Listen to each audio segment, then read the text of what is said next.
ఒకటే చంద్రబాబు నాయుడు గారికి చెప్తున్నాను, ఈరోజు ఈ బందిపోటులు దొంగ మాదిరి ఈ బందిపోటుల నాయకుడు వీళ్ళందరూ ఎలా ఉంటారో అలాగా ప్రవర్తిస్తుంటే చంద్రబాబు నాయుడు గారు నీవు ప్రభుత్వం అనేది ఉందా? అసలు నువ్వు చూస్తూ ఉండవా? నీ ఇంటెలిజెన్స్ ఏమైంది?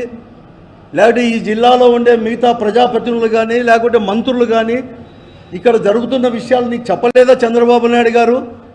లేకపోతే వారు చెప్తా ఉన్నట్టుగా నీకు అన్నీ తెలిసే నువ్వు ఒకటి నటిస్తూ ఉండవా? చెప్పండి చంద్రబాబు నాయుడు గారు.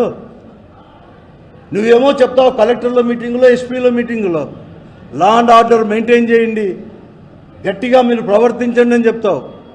ఇంకా కూడా మీరు ఎక్కడ చూసినా మీటింగులు, బహిరంగ మీటింగులో చెప్తావు.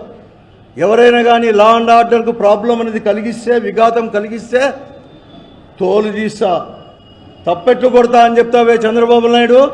19 నెలలైందే ఇక్కడ మీరు కూడా ముఖ్యంగా శాసనసభ్యుడు, స్థానిక శాసనసభ్యుడు వాళ్ళ బంధువులు అశోక్ కావచ్చు, స్వరూప్ కావచ్చు, లేకపోతే గంగారాములో రాములో కలుసుకొని ఇంత దౌర్జన్యంగా చేస్తూ ఉంటే కడకి ఎవరో బెంగళూరు పోయేవాళ్ళు, హైదరాబాద్కు పోయేవాళ్ళు కూడా రవి పెట్రోల్ బంక్ దగ్గర కావచ్చు, ఇట్లా బైపాస్ రోడ్లో కానీ లేకపోతే ఎన్హెచ్ రోడ్లో కూడా కార్లు నిలబెట్టి దోపిడీ చేస్తాన్నా కూడా ఇక్కడ అడిగే వాళ్ళే లేరు. ఎస్పీలకు చెప్పినా కూడా స్పందించేవాడే లేడు. కాబట్టి ఇంత యథేచ్ఛగా జరుగుతూ ఉంది.